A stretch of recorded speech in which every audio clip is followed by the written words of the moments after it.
Shalom Aleichem. In today's class, we're going to be discussing who are the Chareidim. Today, there are around 1.5 million Chareidim living in Israel, around the same number living all around the world. And the question is, who are these people and where did they start? So before we're going to get into this class, I know that speaking today about Chareidim could bring a lot of different types of emotions, very positive emotions or very negative or very, very negative emotions. I'm not going to get into this in this class. This class is part of a series of different classes. Today we're going to talk about the origins of where the Chareidim start, what years did they start, why did they start as a movement, and that is going to be today's class. If you pressed this link and you're watching this video right now, that means that you're someone that is interested in learning about people that might not be exactly like you. They might not have the same outlook, the same hashkafa on this world, and that's a good thing. It's a positive thing to learn about other people. If you're looking for action in this class, why am I for Chareidim, against Chareidim? I'm not going to get into that too much today. Hopefully that will be in the classes to come. It's really just important to understand who the Chareidim are and where they come from. So before we get into where the Chareidim come from, we have to talk about Judaism, because Charediyut comes from Judaism. In Judaism, HaKadosh Baruch Hu never determines that there are different types of streams or dominations in Judaism. Hashem made a covenant with Avraham, Yitzchak, and Yaakov. He gave them a brit, and he said that their children and children's children for the rest of eternity are going to have a certain bond with the Kadosh Baruch Hu. We have a certain tafkid, a certain role here in this world, and we made a brit, a covenant with the Kadosh Baruch Hu. We know the whole story. Am Yisrael go down to Egypt. Moshe Rabbeinu helps Am Yisrael get out. We get to Har Sinai. We get the Torah. Every single Jew is committed, should be committed to keep Torah and mitzvot 100%, whether you today identify yourself as Dati Leumi, Charedi, or Chiloni. We're all obligated and committed to try and keep Torah and mitzvot, try to keep that relationship and connection with HaKadosh Baruch Hu. There is no sticker on our forehead saying, I am Dati Leumi or I am Charedi, therefore I am obligated to keep X, Y, and Z. We're all obligated for all the same things. We, the Jewish people, we have a sickness. Our sickness is that we love to fight more than anything else.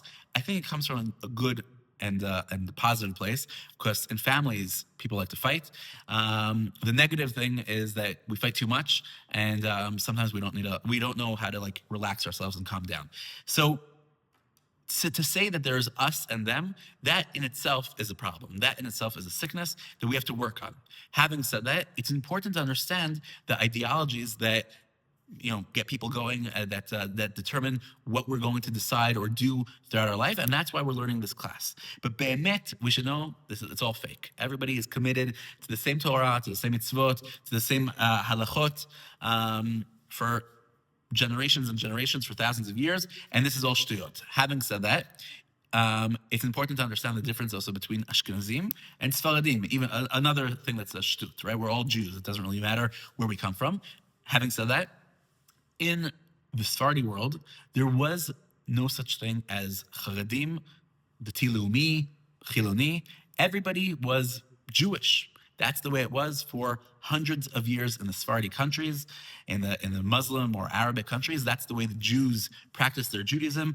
Even someone that didn't keep Torah or mitzvot fully, he had a lot of respect for the rabbis or for the people that did keep Torah and mitzvot. Everybody knows that they're on like some kind of like scale, right? Meaning I might not keep Shabbat personally, but I'm not against keeping Shabbat. I don't go against people that do it.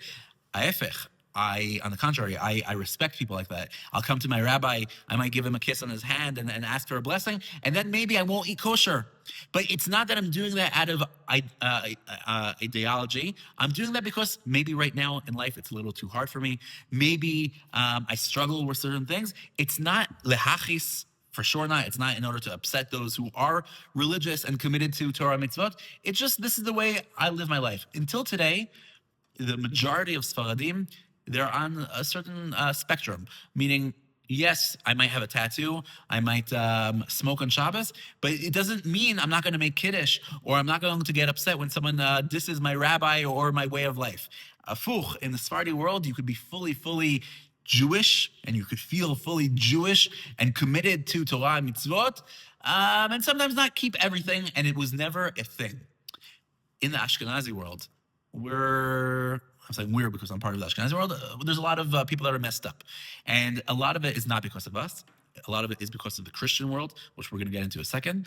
But there's a lot of different zramim, a lot of different denominations, a lot of different hashkafas. Within one family, you could have two siblings with totally different hashkafas, and they might even fight about it.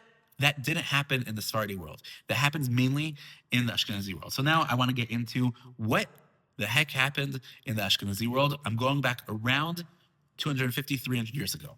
There was a tnu'ah, there was a certain movement that happened in the world called the Enlightenment. And Enlightenment started by a group of very intelligent people in the 1800s that said, we are not committed to the Catholic Church, okay, or to Bichlal, any church, or any holy text. We are committed to our brains. We're committed to trying to understand the world in the best possible way. Okay, so it's a group of people. I'll say a few names. There's Jean-Jacques Rousseau. There's Kant. There's Voltaire.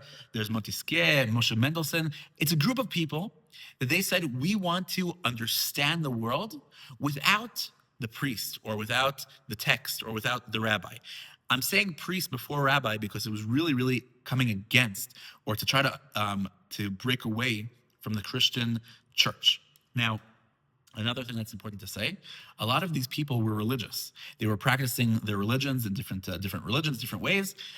They weren't coming against God or the Bible, the Torah, or religion.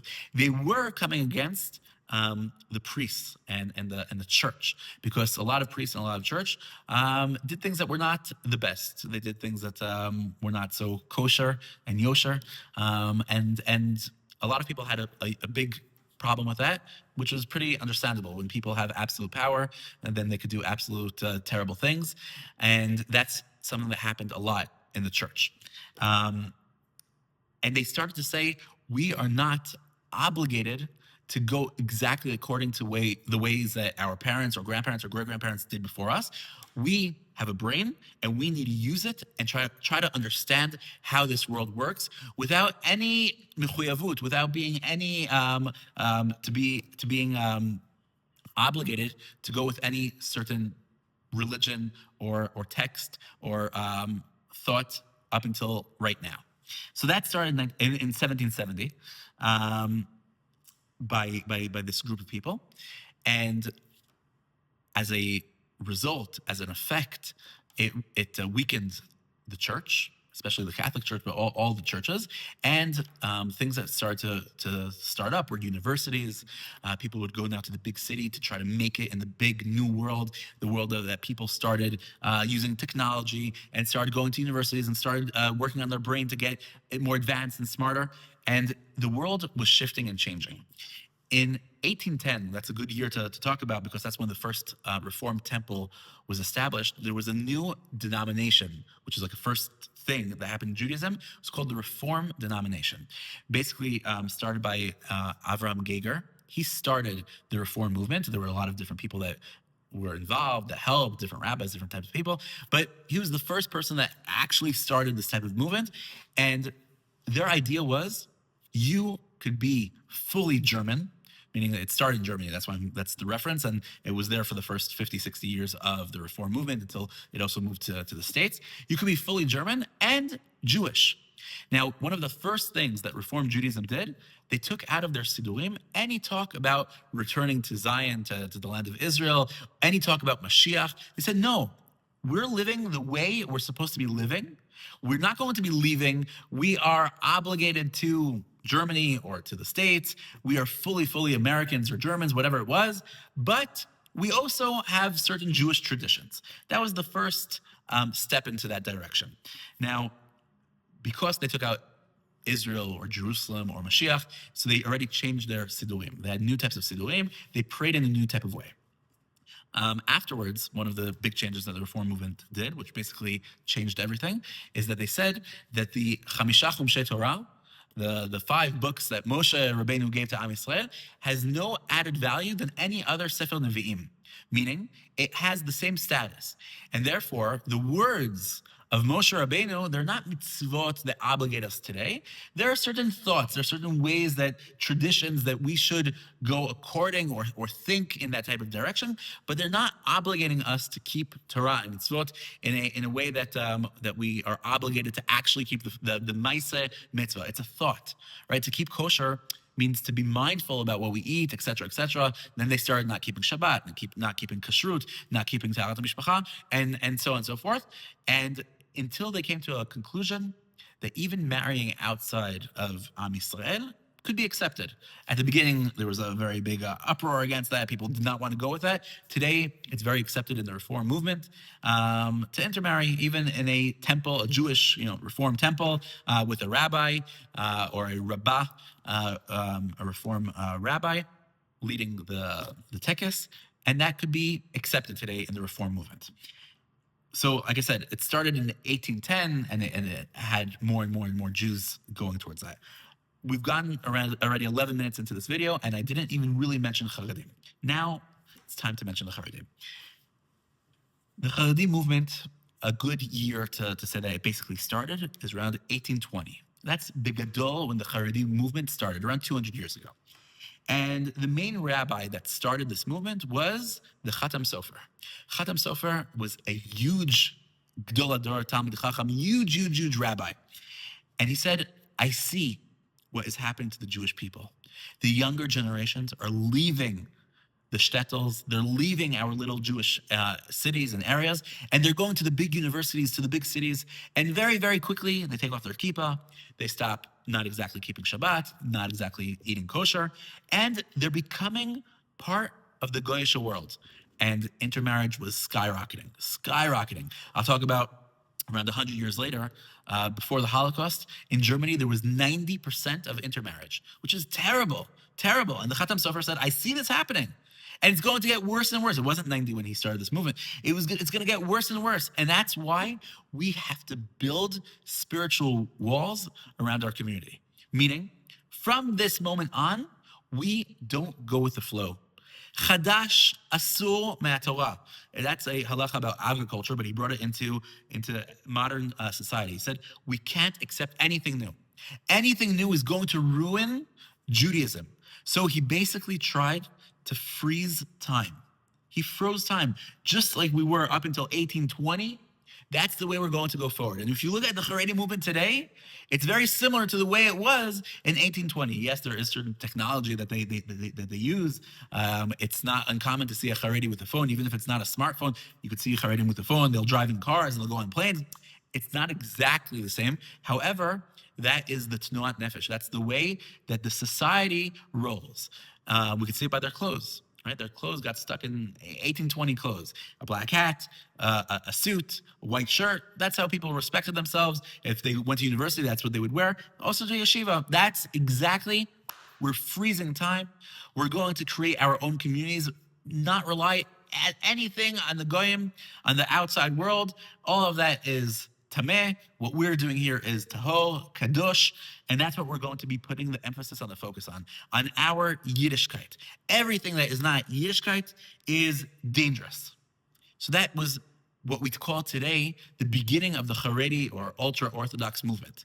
At the same time, there's another very big rabbi. His name was the Rashar Hirsch, also lived in Germany, and he said, no, our outlook needs to be a little bit different. Yeah, of course, Torah, mitzvot, we keep Torah and mitzvot 100%. And we're not going to be like the Reform movement at all. Ma pitom, chas v'chalila. We're going to keep everything. And having said that, Torah comes first for sure, but it's Torah with Derech Eretz. That was his slogan. Derech Eretz also means to be a mensch, to be a good person, but it also means to learn the ways of the world. And the ways of the world are technology and science and medicine, et cetera, et cetera. By the way, Judaism always saw that in a positive light. Rabbis or big scholars always learned Torah and Madah. It's not something that's new.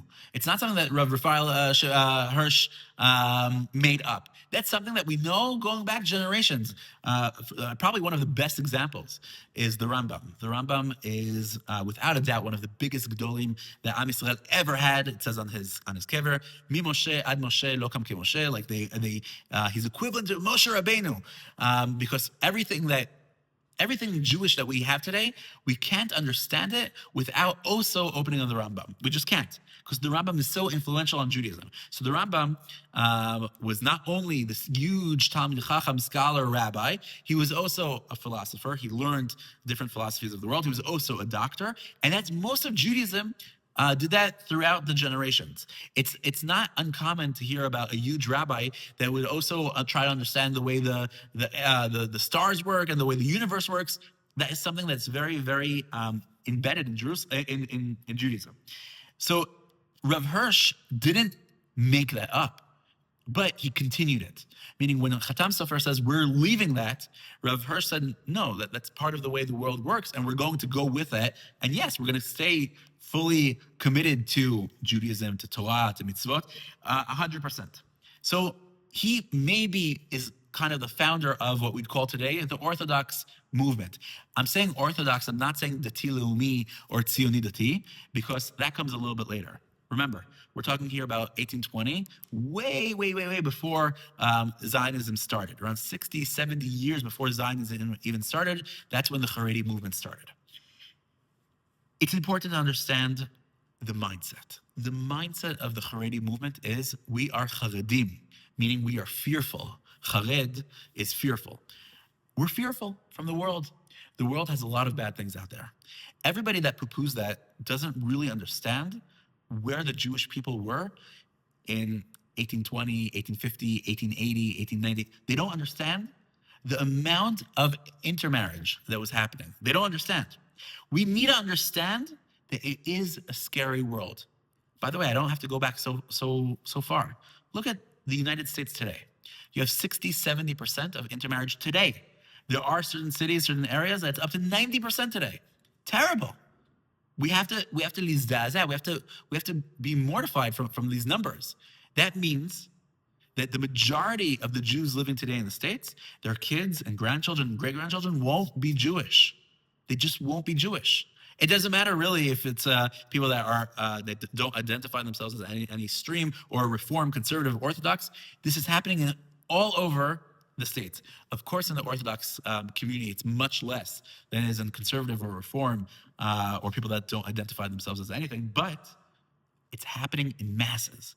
So in order to understand where the Chareidim come from, we have to understand the problems that Judaism was facing.